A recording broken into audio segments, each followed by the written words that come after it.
Writing a vendor quick check. Some features discussed in this video are not available in all the editions of MaxxTraxx.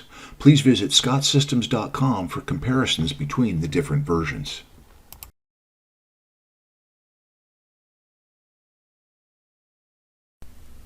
In MaxxTraxx, you would normally pay a vendor for parts using the Pay Bills feature. Sometimes in the course of a day, you'll have to write a check to a vendor quickly or without the final invoice in your hand. MaxxTraxx has a process to write a check to a vendor, then add the invoice later for tracking purposes. This video will walk through that process. Let's imagine you received a parts delivery and either the final invoice wasn't available or you didn't have time to enter all the part line items into MaxxTraxx. To get a check written quickly, start by going to the Banking drop-down, then clicking on the Write Checks button. Find and highlight the payee you'll be wanting to write the check for. Once the line is highlighted, you must make sure the payee type is listed as vendor. If it is not, go to the vendor list and create a new vendor record. When ready, click the Select button. The standard check writing window will be open. Fill in the dollar amount of the check and add a memo if needed. Now comes the important part. When adding the disbursement, select account 20,000 trade payables or whatever account you have set up for your accounts payable transactions.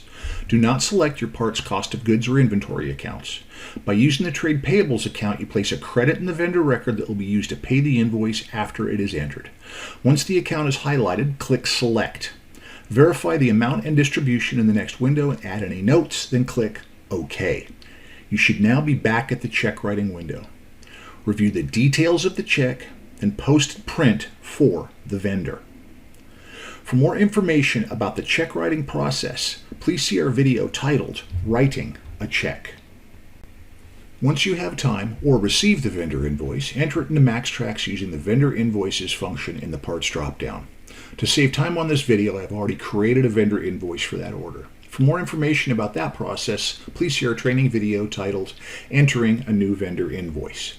After you enter that invoice, click on the Pay Bills button in the vendor's drop-down. Highlight the vendor you wrote the check to.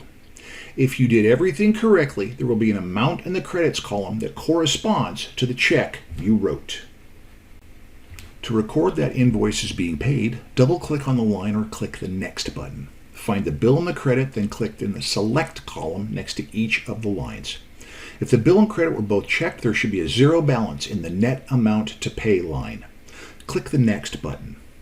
In the window that opens would be where you would normally select the payment method. Because the check has already been written and credited to the vendor, there is no payment method to choose. We're using the previously written check to pay for the invoice that was entered later.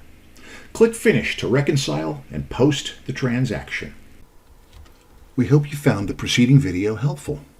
MaxxTraxx team members are readily available to provide personal assistance via several methods as shown here, Monday through Friday, 5 a.m. to 5 p.m. Pacific Time. Thank you for watching.